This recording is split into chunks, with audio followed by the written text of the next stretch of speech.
Next topic है हमारा characteristics of business. Characteristics भी कह सकते हैं, फीचर्स भी कह सकते हैं।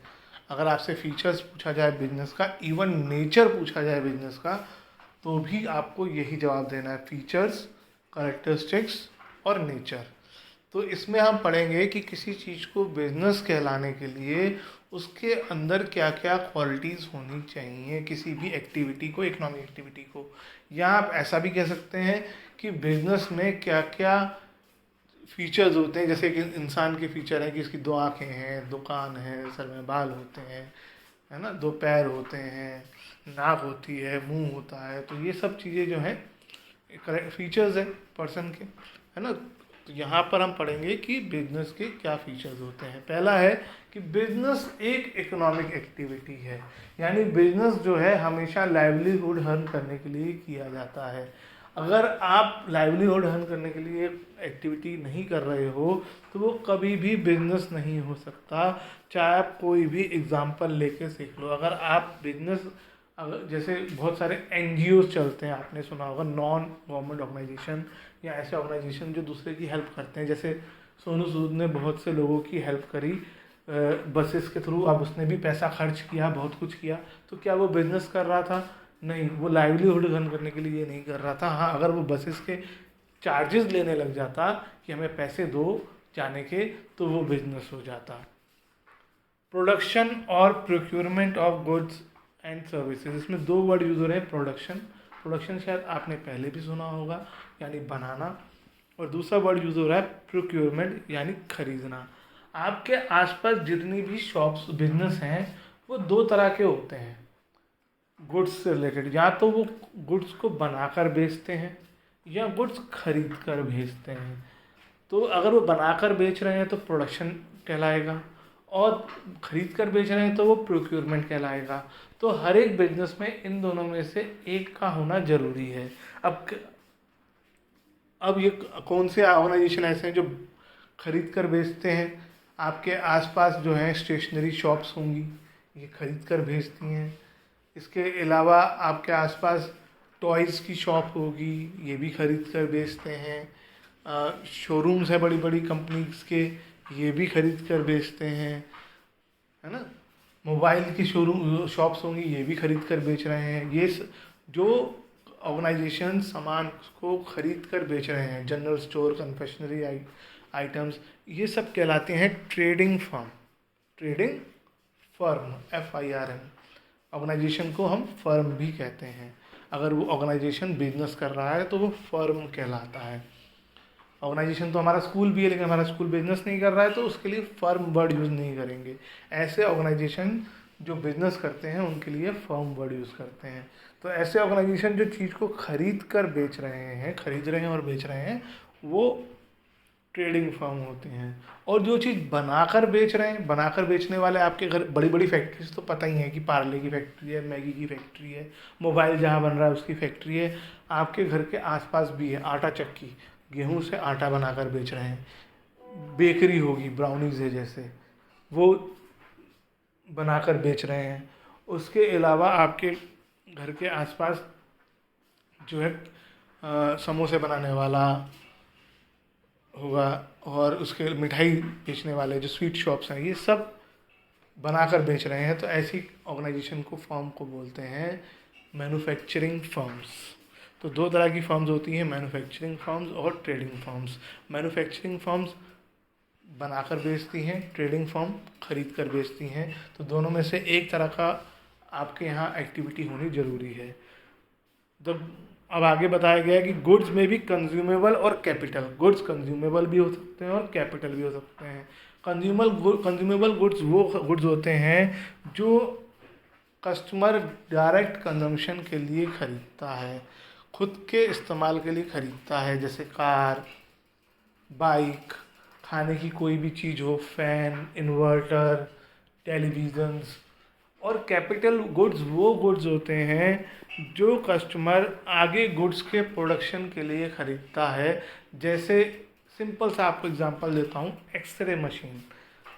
और सिंपल एग्जांपल देता हूँ, फोटोस्टेट मशीन। कोई फोटोस्टेट मशीन घर पे नहीं खरीदता है, फोटोस्टेट मशीन जो है हमेशा शॉप वाला खरीदता है, ताकि उसके पास कस्टमर आए और वो उस फोटोस्टेट की मशीन से पैसा कमाए। ऐसे ही बहुत सारे ट्रैक्टर कोई घर के लिए नहीं खरीदता है, ट्रैक्टर इसलिए खरीदता है ताकि वो फार्मिंग कर सके और फार्मिंग से जो प्रोडक्शन हो उसे बेच सके।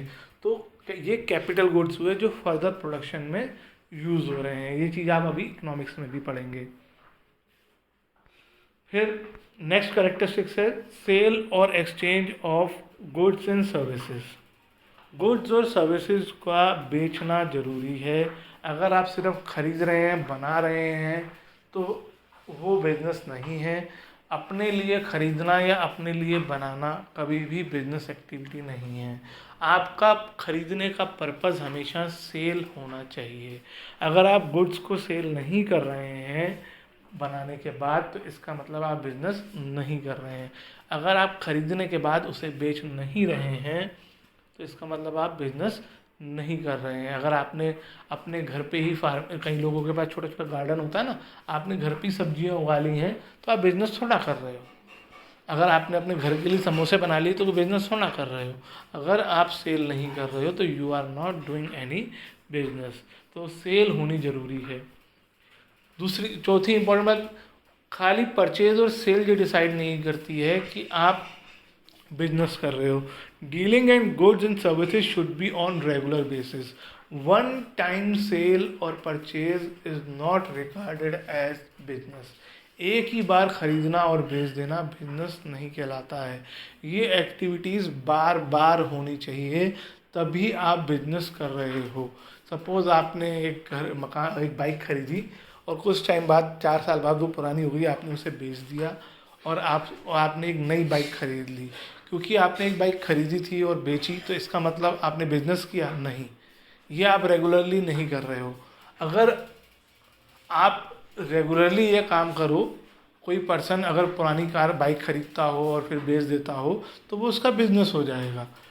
उस एक्टिविटी का रिपीटिशन होना ज़रूरी है। सेल एंड परचेज बार बार होना चाहिए। ये जरूरी नहीं कि रोज़ हो, रेगुलर होना ज़रूरी है। कई बिजनेस ऐसे होते हैं जिसमें एक्टिविटीज़ बहुत कम होती हैं, जैसे प्रॉपर्टी का बिजनेस है, ज़मीन खरीदना और बेचना। तो इसमें बहुत कम एक्टिविटीज़ होती हैं कि आप कभी कभी ज़मीन खरीदते हो और बहुत कम कभी कभी वो बिकती हैं, और लेकिन अमाउंट एक साथ बड़ा प्रॉफिट होता है। आपके आसपास की कन्फेक्शनरी की तरह नहीं कि हर थोड़ी देर बाद सामान बिक रहा है। तो इम्पॉर्टेंट चीज़ ये कई बार एग्ज़ाम में पूछा जाता है एग्जाम्पल के साथ, कि 1 टाइम सेल, 1 और 2 टाइम सेल करना या परचेज करना बिजनेस नहीं है। Dealing should be on regular basis, बार बार होना चाहिए। प्रॉफिट अर्निंग, बिजनेस करने में आपका मोटिव प्रॉफिट अर्न करना होना चाहिए। अगर बिजनेस करते वक्त आपके दिमाग में ये नहीं है कि प्रॉफिट कमाना है, तो आप बिजनेस कर ही नहीं रहे हो, या ये कहो कि आप बिजनेस में कभी सक्सेसफुल हो ही नहीं सकते। The main motive of doing business is to earn profit. Without profit business can not survive. तो आपको प्रॉफिट के बारे में सोचना ही पड़ेगा। अगर कोई ये कहे कि मैं बिजनेस तो कर रहा हूँ लेकिन प्रॉफिट कमाना नहीं चाहता हूँ, तो इसका मतलब वो बिजनेस कर ही नहीं रहा है। He is not talking about business. ऐसा कोई बिजनेस नहीं है जो बिना प्रॉफिट के चल जाए। Profit is regarded as the blood of the business. जैसे आपके शरीर में खून है, ब्लड है, और वो आपके हर एक पार्ट में ऑक्सीजन कैरी करता है। जिस जिस पार्ट में ब्लड पहुँचेगा वो पार्ट एक्टिव रहेगा, जहाँ नहीं पहुँचेगा वो इनएक्टिव हो जाएगा। बिल्कुल उसी तरीके से बिजनेस में भी प्रॉफिट ब्लड का काम करता है। जिस जिस डिपार्टमेंट में प्रॉफिट होगा वो डिपार्टमेंट एक्टिव रहेगा, और जिस जिस डिपार्टमेंट में लॉस हो जाएगा या प्रॉफिट लॉसेस होने शुरू हो जाएंगे, एक बार के लॉस से कुछ नहीं होता, कई बार लॉसेस होने शुरू हो जाएंगे, तो वो पार्ट आपको हटाना पड़ेगा, बंद करना पड़ेगा। अनसर्टेनिटी ऑफ रिटर्न, इस दुनिया में ऐसा कोई बिजनेस नहीं है जो ये कह सके कि मुझे इतना प्रॉफिट होगा। प्रॉफिट की आप पहले से अमाउंट डिसाइड नहीं कर सकते हो।